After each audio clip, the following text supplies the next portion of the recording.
síncrono. Beleza, tá gravando, então vamos tocar o barco.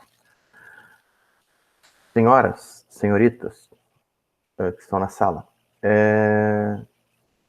vamos começar o nosso quarto encontro, né? Pelo menos o quarto encontro previsto, efetivo, né? O nosso terceiro encontro. Apenas eu quero, né, fazer algumas observações.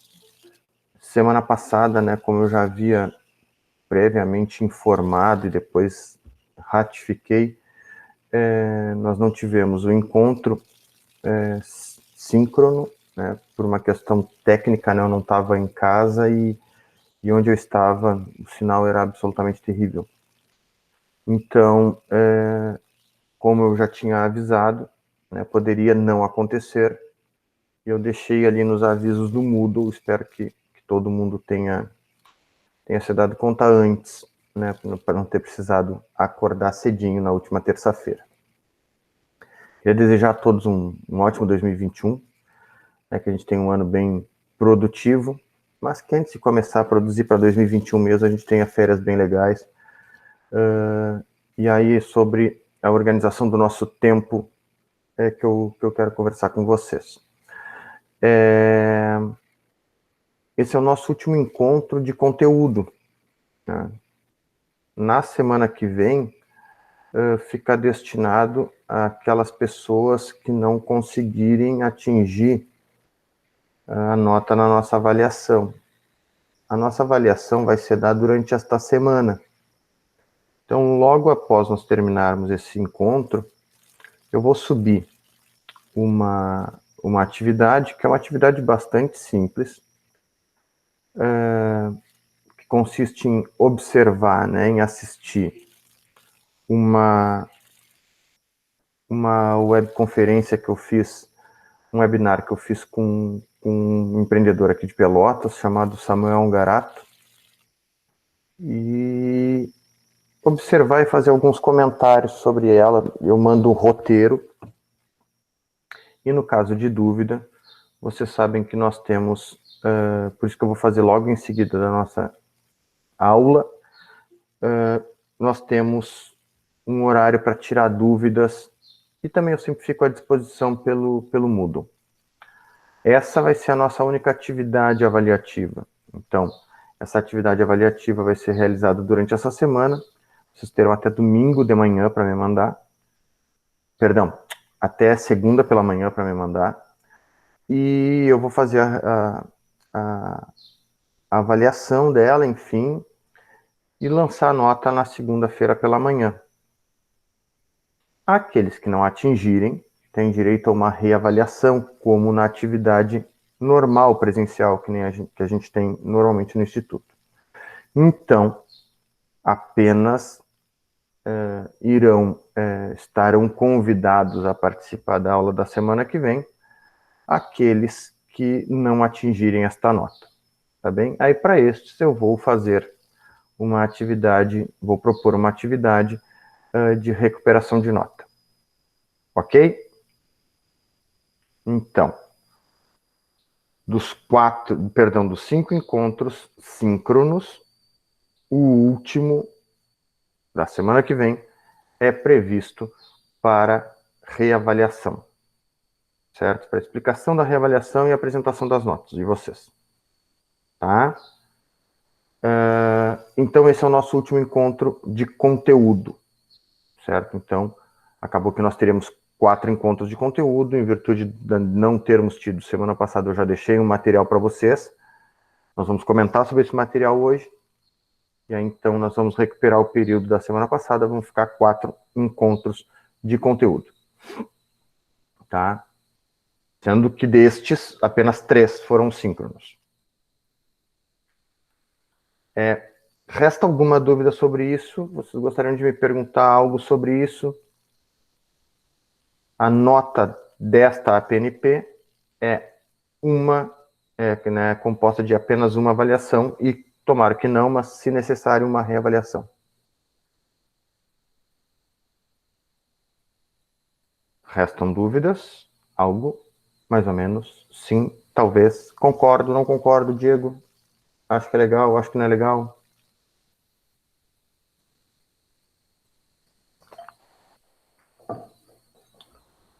Ok, sem dúvidas, não tenho dúvidas. Dou-lhe uma, dou-lhe duas, dou-lhe três. Brincadeiras, claro, brincadeira à parte.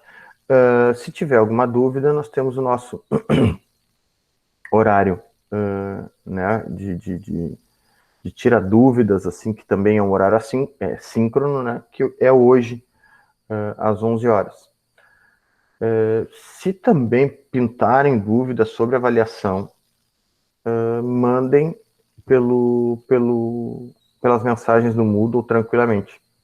Tá? E se tiverem mais dúvidas que isso ainda e precisarem do meu WhatsApp, não tem problema nenhum também. Só me solicitem, por favor, que eu não deixo disponível assim, pelas mensagens ali do Moodle. Certo? Muito bem. Então, vencido isso, né, já falamos da avaliação, já falamos do último encontro de conteúdo hoje, do último encontro que é destinado à reavaliação na semana que vem, que será efetivamente o nosso último encontro. Muito bem, vamos lá.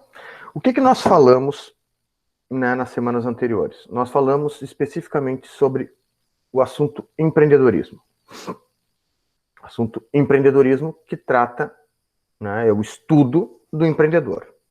E o empreendedor a gente buscou aos poucos, né, com aquele vídeo que eu mandei para vocês, né, do William Canquamba, também com aquele pequeno texto, Ser Empreendedor, lá da segunda semana, busquei separar, né, dois termos que são normalmente, as pessoas quase utilizam-os como sinônimo, mas que dentro do conhecimento científico eles são separados, que é o empreendedor do empresário. Empreendedor, a gente viu que é uma pessoa que tem algumas características que são típicas de todos nós, sem problema nenhum, todos nós temos.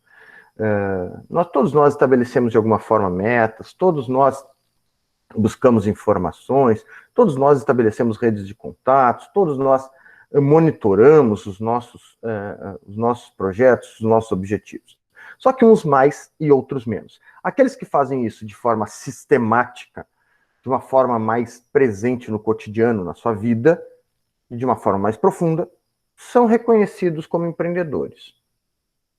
Empresário é outro papo. Empresário é aquele que possui uma empresa totalmente, um percentual dessa empresa. Empresário é uma profissão.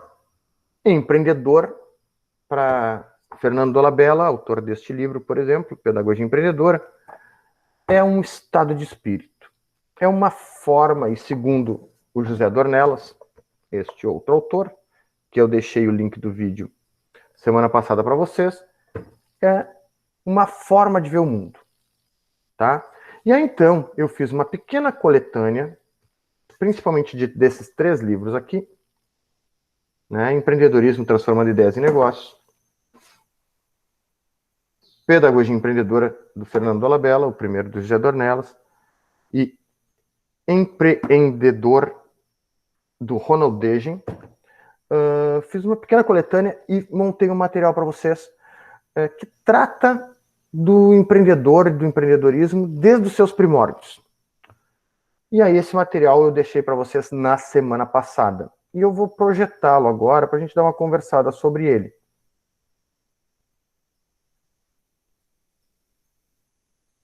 Sobre essa primeira, né, os vídeos e sobre o material que eu mandei para vocês, alguém teve dificuldade de acessar? Se sim, prende o grito. Tá? Mas não é muito comum ter dificuldade ali pelo Moodle. Aí eu estou acompanhando o chat, qualquer coisa, prende o grito por ali, tá? Vamos lá. Vocês enxergam a tela com o símbolo do Instituto ali e tal, a PNP, Unidade 1, Empreendedorismo? Só que eu preciso que seja no áudio, tá? Que eu tô... Me confirme, por favor. Não tá aparecendo nada. Não? Não. Muito bem, vamos ver que bobagem que eu fiz aqui. Apresentar tela inteira. Aqui.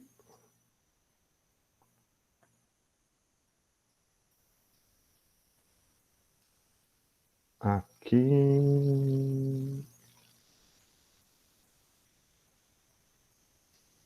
Agora sim? Sim. Muito obrigado. Muito bem. Então a gente vai dar uma trabalhada nesse material, que é o que fecha a parte de conteúdo ali do que a gente já viu, tanto nos vídeos que eu disponibilizei, quanto esse material produzido por mim, com base no texto que eu também mandei para vocês, que é produzido por mim também. Então, vamos dar uma olhada no que se entende por empreendedorismo e por empreendedor, tá? A gente vai dar uma conversada na linha de tempo, né, numa timeline do empreendedorismo, desde o surgimento da palavra, né, sem necessidade de grandes aprofundamentos, mas sim para entender por que tem essa confusão de empreendedor, de empresário, de empresa e empreendimento. Então, essas coisas são interessantes da gente saber, e a gente vai dar uma olhada agora. Tá? Bom, esse terceiro slide aqui trata da origem do vocábulo, né, da origem da palavra empreendedor, que não é algo que a gente precise decorar, obviamente, contudo, nos ajuda a entender um pouco por que dessa confusão de empreendedor e empresário. Bom, sintetizando esse slide, o termo empreendedor teria sido, em português, né, teria derivado do inglês, que teria derivado do francês antigo, e que, ao final de tudo, queria dizer, lá na sua origem, um intermediário. Tá? Então, quando surge o termo empreendedor, que está ali pelo final da Idade Média, o termo empreendedor significa intermediário. Intermediário, economicamente falando, é aquele cara e aquela pessoa, né, que nem possui o produto ou serviço para vender e nem possui o dinheiro para comprar. Ele está no meio das duas coisas. É só a gente pensar na venda de um carro ou na venda de uma casa, onde tem uma pessoa, um consultor, né, que oferece aquela casa, por exemplo, mas ele não é o dono da casa. Ele é um cara que está fazendo aquilo por um percentual da transação que vai acontecer. E o intermediário e o empreendedor, né, no sentido original, lá, como eu disse, lá no início da Idade Média, tinha a ver com isso. Então, alguém que fazia determinada atividade por dinheiro. Inclusive, o termo entrepreneur, né, do francês, é sinônimo, né, tem na sua construção ali, na tradução para o português, ele ficou o entrepreneur, tanto como empresário, quanto como empreendedor. Aqui no português, a gente separou isso, né? Então, e o que é importante, porque são duas situações, como eu disse, distintas. Se a gente for pensar mais atualmente, o empreendedor é reconhecido muito mais como um estado de espírito, uma forma de ver o mundo, do que uma profissão. E o empresário, por sua vez, é uma profissão. É aquele cara que é dono de uma empresa, de uma pessoa jurídica, que tem por objetivo final o lucro. Tá? Então, essa primeira concepção do termo de intermediário foi muito presente e destinada à aplicação a um cara chamado Marco Polo.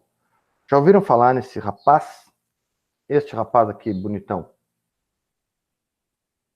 Ou pelo menos já ouviram falar na brincadeira Marco Polo? Na brincadeira, sim.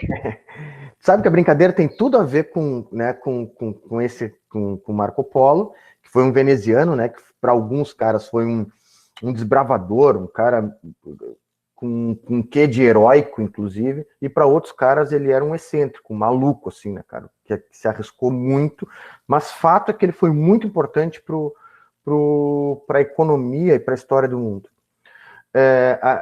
a brincadeira, né, Marco Polo, que a gente faz dentro de piscina e tal, né, pelo menos aqui é a versão que eu conheço, a gente não sabe para onde está indo, né? A gente sai de um ponto e a gente grita Marco, e a pessoa diz Polo, né? E a gente procura se localizar por essa sonoridade. Pelo menos é a versão da brincadeira que eu conheço. E foi mais ou menos isso que esse cara fez. Ele foi o primeiro cara a descobrir ou desbravar um caminho entre o mundo conhecido, né, o mundo ocidental, isso na Idade Média, até o Oriente. Ele foi o primeiro, pelo menos que se tem registro, primeiro ocidental a pisar na China, na Mongólia, naqueles estados, né, hoje, que a gente caracteriza do Oriente. E não tinha nenhum caminho. Ele construiu, eu brinco, né, que ele construiu a facão, né, um caminho por terra, porque isso foi antes das grandes navegações. E aí, então, essa é a analogia com a brincadeira, né? Porque tu sai de um ponto que tu não sabe onde vai chegar, né? Então, essa que é a sacada. E esse cara fez isso, não é porque ele tinha amor a sair desbravando o mundo, né? Ele fez isso por notícias que existiam de que existia um outro mundo civilizado para além da Europa naquela época, e que contava com produtos que a Europa não contava.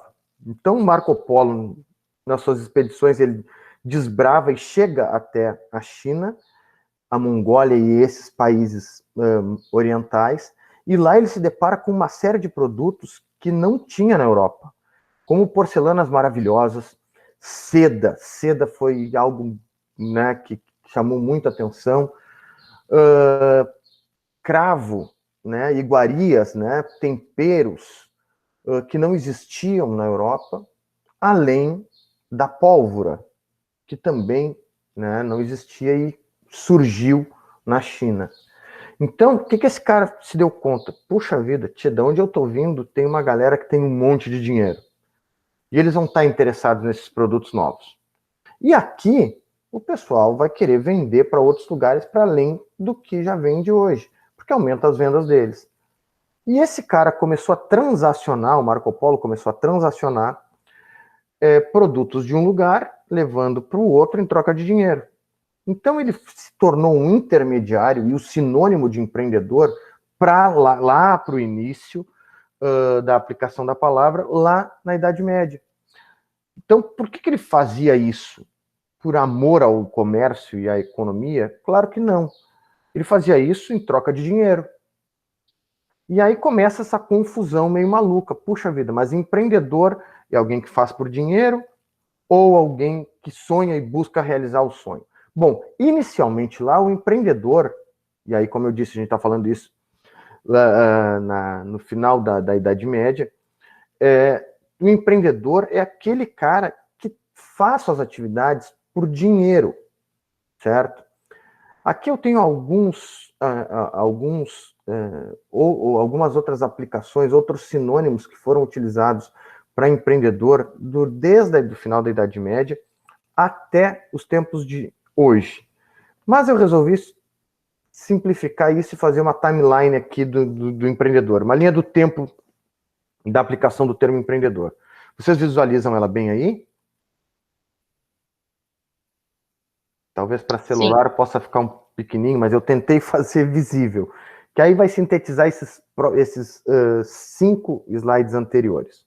Só para a gente ter uma ideia, assim, ó, a palavra empreendedor, ela sofreu uma alteração de sentido, aliás, uma não, várias alterações de sentido desde a sua concepção original, que foi lá por volta de 1300. Tá? E aí, então, eu procurei sintetizá-las todas aqui. O empreendedor, inicialmente, como eu disse, foi conhecido como intermediário, na sua concepção original da palavra, que era, né, lá de origem latina, do francês antigo. E a gente pode colocar assim uma camiseta, né, ou então aquele bottom, quer ser empreendedor, fale comigo. Então, na figura, lá em 1300, na figura do Marco Polo. Depois disso, ela teve uma outra aplicação, tá? Por volta de 1450, 1500, o empreendedor passou a ser reconhecido, né, o termo passou a ser aplicado àquela pessoa que assumia grandes projetos. E é interessante nós pensarmos que por volta de 1450 e 1500 não existiam grandes empresas, tá? Se vocês tentarem buscar na memória de vocês, vocês não vão achar. Porque as grandes empresas efetivamente acabam acontecendo a partir do final da segunda metade de 1800, que aí a gente começa a ter a industrialização um pouco mais forte. Então, por volta de 1400, 1500, nós temos que o empreendedor, que antes era um intermediário, ele passa a ser como se fosse analogamente, né, um servidor público. Porque os grandes projetos que aconteciam eram todos dos estados, né, dos países.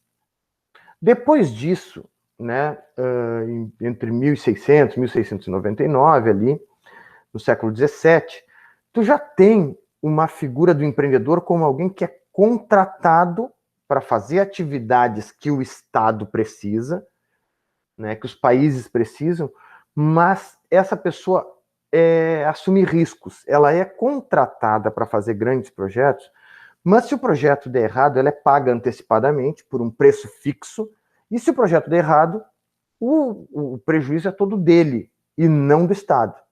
Então é como se a gente terceirizasse uma função do Estado.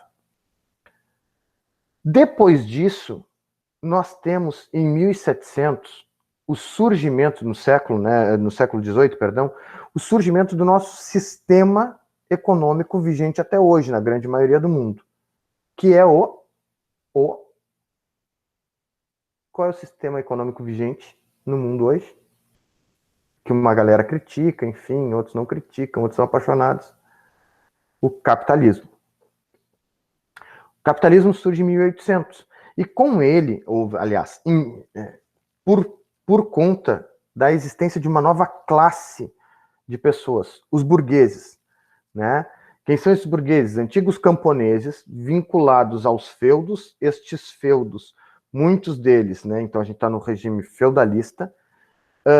Muitos desses feudos, né, acabam sucumbindo em virtude de gastos com as cruzadas. E aí vocês sabem de história muito melhor do que eu, muito provavelmente, faz algum tempo que eu não estudo história, só história econômica.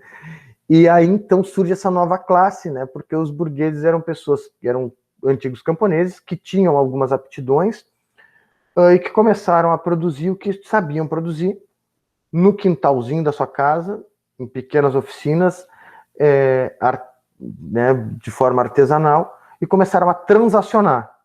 Né? Então, tinham uns que faziam muito bem implementos agrícolas, sei lá, pá, enxada. O outro fazia muito bem roupa. O outro fazia muito bem sapato. A gente começa a transacionar. Tchê, eu preciso de enxada. Então, eu troco por roupa. O cara que troca roupa por enxada, depois sobra, ele troca a enxada por sapato. Então, só para ilustrar. Para isso acontecer de forma mais fácil, tu tem que eleger uma moeda, né? Um meio de que todo mundo utilize. Porque não dá para a gente ficar trocando sapato por roupa toda hora, ou roupa por enxada toda hora, ou enxada por semente toda hora. Né? Então a gente precisa eleger um meio de pagamento. Esse meio de pagamento é o dinheiro. O dinheiro finalmente chega na mão do pobre, porque até então pobre não tinha dinheiro. Pobre nascia pobre, morria pobre. A partir do advento do capitalismo, e eu não estou defendendo ou, né, denegrindo, discordando da existência ou qualquer coisa do gênero. Mas, a partir da existência do capitalismo, é possível um pobre nascer pobre e morrer rico. E um rico nascer rico e morrer pobre. Antigamente, até o advento do capitalismo, quem nascia rico podia fazer muito mal o que fazer ou fazer nada, ia morrer rico. E o cara podia, e o pobre podia fazer muito bem o que fazia, podia ser ótimo no que fazia, nada lhe pertencia, então ele ia morrer pobre. Então, o burguês assumiu, o empreendedor ficou conhecido como burguês, aquele pequeno burguês lá do início do capitalismo, que não é a burguesia que se contesta ou discorda hoje, tá? A gente tem que pensar que eram pessoas que estavam produzindo e não tinham direito político nenhum, não podiam escolher seus comandantes, não podiam escolher pagar mais, menos, ou não pagar impostos, enfim, não tinham poder político. que ficava centralizado na monarquia, né, ou nos senhores feudais e na igreja. Tá? Então, no século XVIII, o burguês foi o empreendedor. Depois disso, nós temos a expansão da industrialização, e entre 1800, né, já no século XIX, e até metade do século XX, os empreendedores foram sistematicamente confundidos, chamados, né, associados aos donos, aos industriais, como, por exemplo, Henry Ford, Toyota, Peugeot e outros grandes industriais, aos gerentes e aos administradores de grandes empresas. Então, vejam, entre 1300 e até metade do século XX, aproximadamente, década de 50, 1950 ali, todas as atividades que foram associadas ao termo empreendedor tinham o que em comum? A busca por dinheiro, certo? Aqui. E, em especial, a partir do advento do capitalismo, foi confundido sistematicamente em buscar alguém que buscava dinheiro para a sua atividade empresarial. Fica claro isso? Até este momento, até a década de 50, 1950 mais especificamente, toda vez que se aplicou o termo empreendedor tinha a ver com trocar alguma coisa por dinheiro. Ou o tempo, ou o conhecimento, ou o teu serviço, ou o produto por dinheiro. Ok? Ouvi um sim? Se eu não ouvir, eu não consigo saber o que está rolando.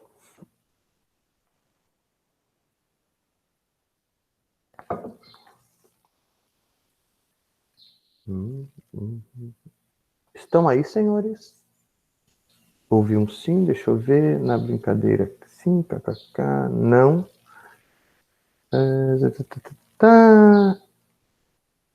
Tô sem microfone, ok, ok. Tá, voltei para cá e recebi uns oks aqui. Vou considerar que eles são suficientes. Voltando a cá. Vamos voltar para cá. Contudo, a partir da década de 60, em virtude de uma crise desse mesmo capitalismo, uma crise do regime fordista, que a gente não vai entrar aqui, algumas outras ciências, além da economia, porque a economia era a principal ciência que estudava o empreendedor. Né? Então, principalmente desde 1700 até 1950, mais ou menos, só se usou o termo empreendedor, só se estudou o empreendedor dentro do viés do olhar econômico. Existiram 3 autores extremamente importantes para definir empreendedor e empreendedorismo. Né? Um deles foi Richard Cantillon, em 1725. Depois nós temos o Jean-Baptiste Say, já no século XIX, em 1814. Esse cara é conhecido como pai do empreendedorismo.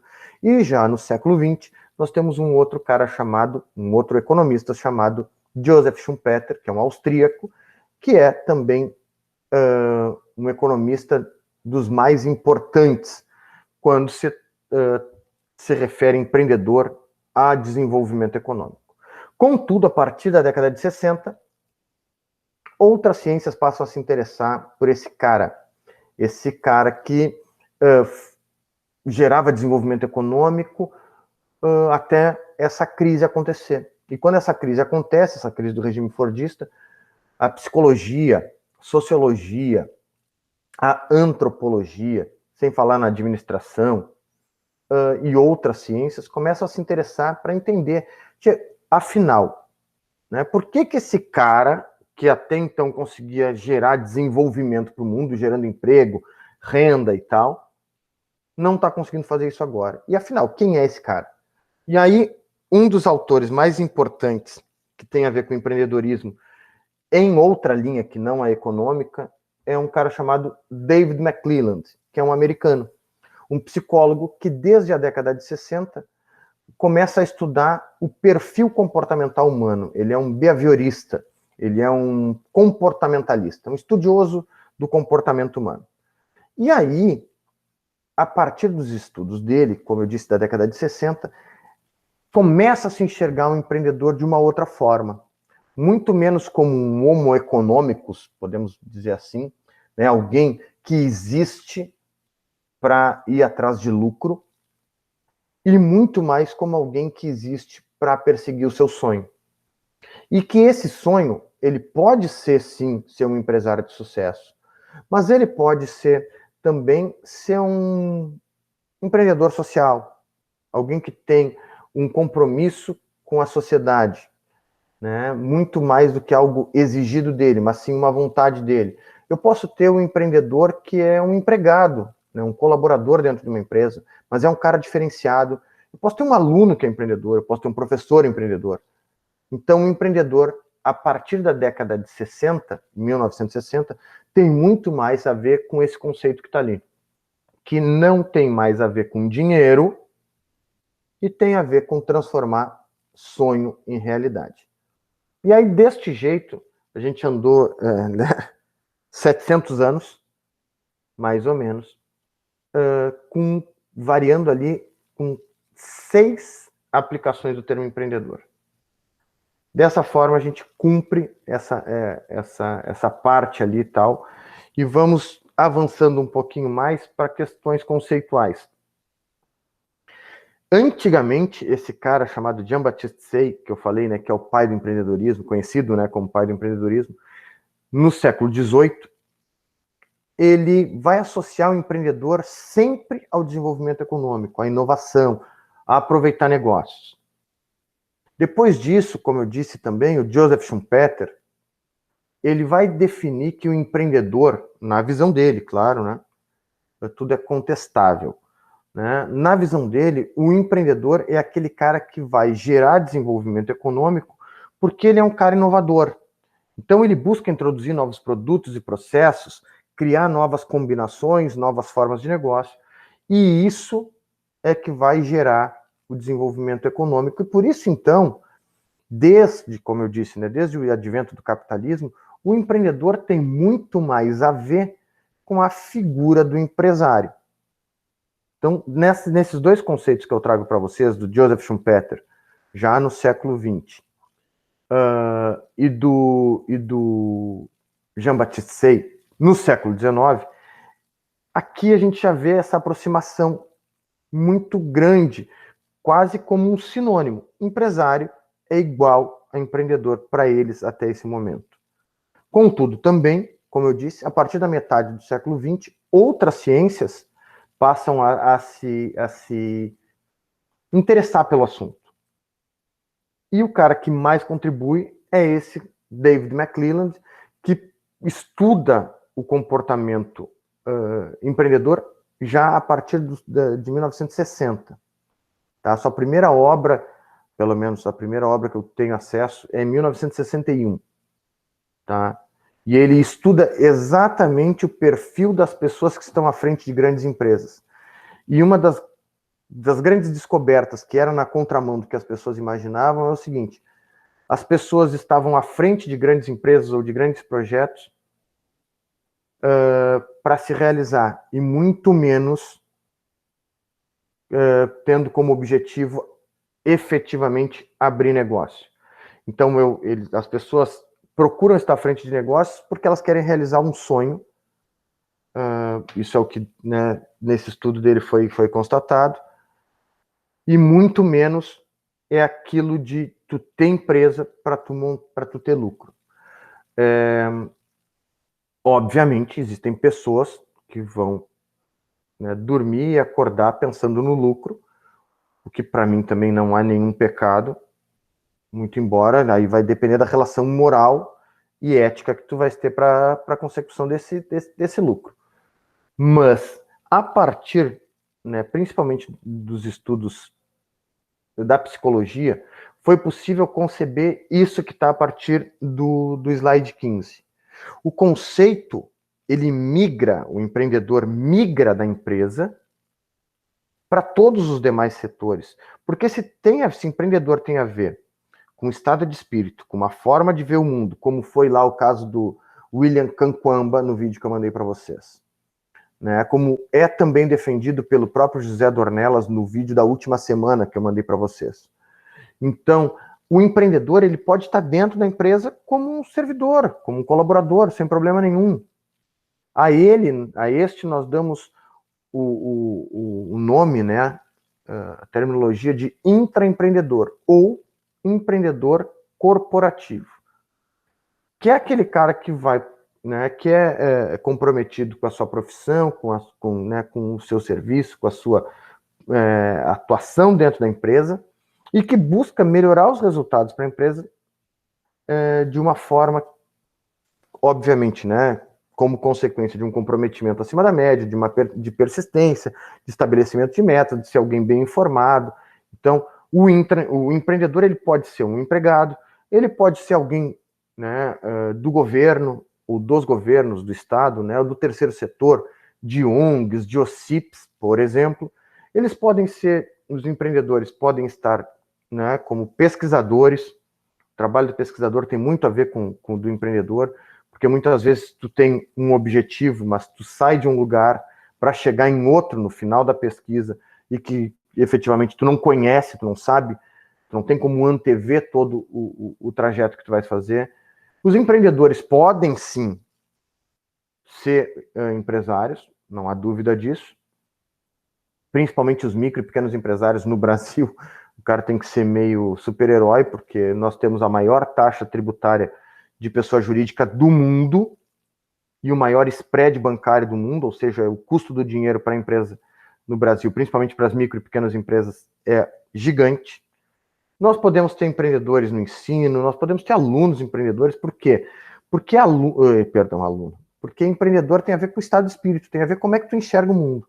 Tem gente que vai olhar um problema e vai sentar e chorar. E tem gente que vai olhar um problema e vai dizer, puxa vida, como é que eu faço para resolvê-lo? E aí, por conta disso, a gente pode extrapolar, pensar que o empreendedor não está só na empresa.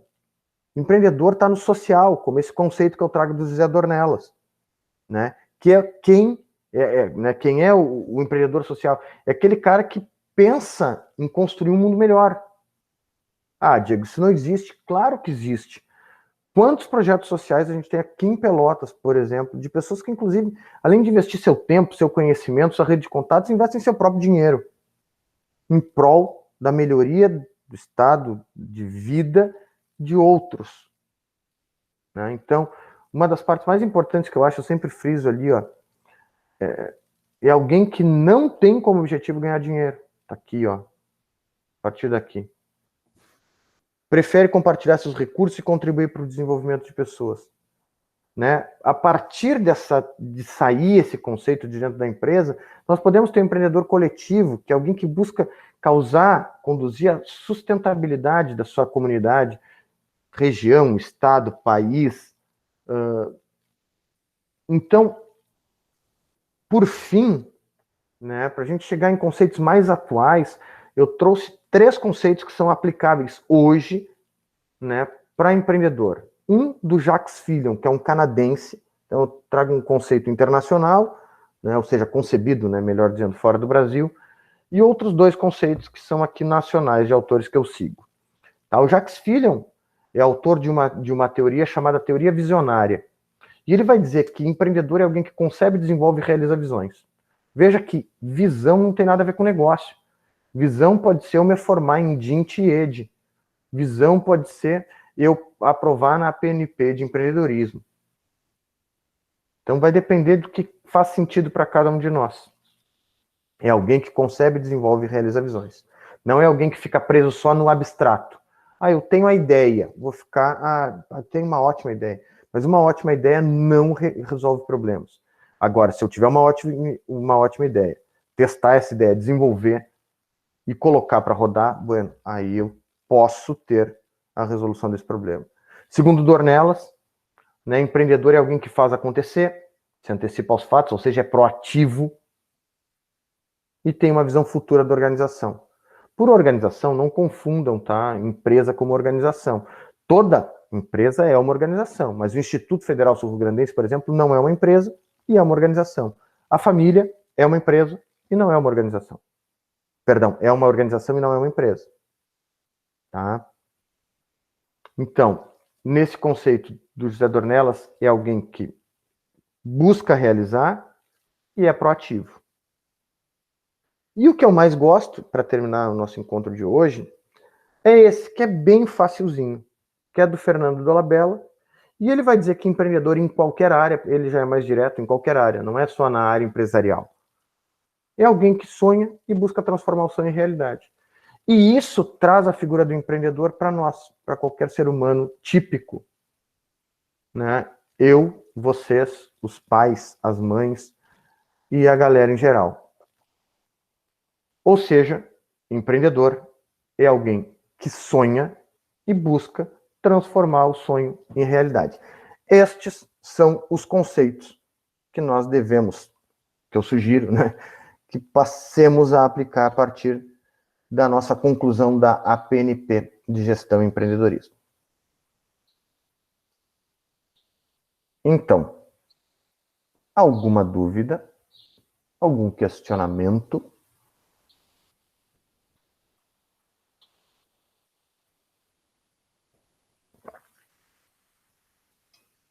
Obrigado, Bruna. Isis, Vitória. Muito bem. Chegamos, então, nem faltam nada, né? São 9 horas. Eu queria agradecer a presença, a paciência de vocês, me desculpar por qualquer né, equívoco, e com certeza eu os cometi, porque é a primeira vez que eu estou me deparando com esse ambiente. Eu me pedi para vocês um favor.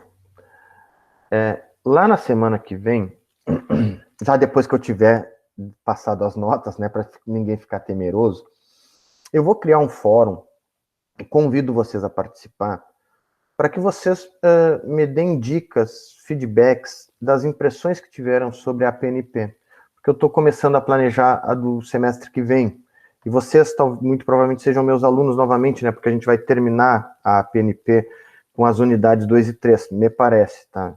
Eu ainda não estou bem certo disso. Então eu vou mandar para vocês, vai ficar disponível, para vocês me mandarem feedbacks, não vale xingamento, tá? Mas, Diego, não gostei disso e tal, acho que podia ser melhor aquilo. Tu não foi bem, não sei, eu não gostei da forma de tu dialogar.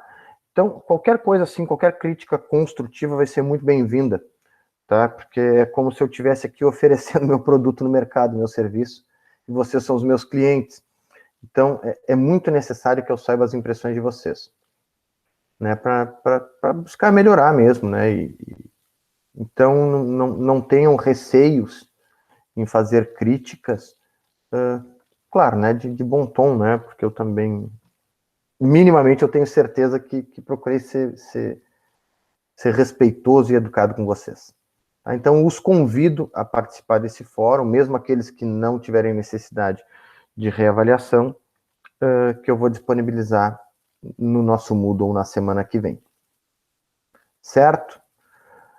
No mais, aqueles que não ficarem em reavaliação, eu desejo um ótimo 2021, de muitas realizações, ótimas férias para vocês, todos nós merecemos. Esse ano foi muito complicado, e que tenhamos um ótimo porvir de ano, né, de 2021. Fiquem bem, com saúde, com as pessoas que vocês amam e gostam, ok? Muito bem. Dessa forma, a gente se despede dessa experiência maluca. Obrigado pela paciência de vocês. Até mais.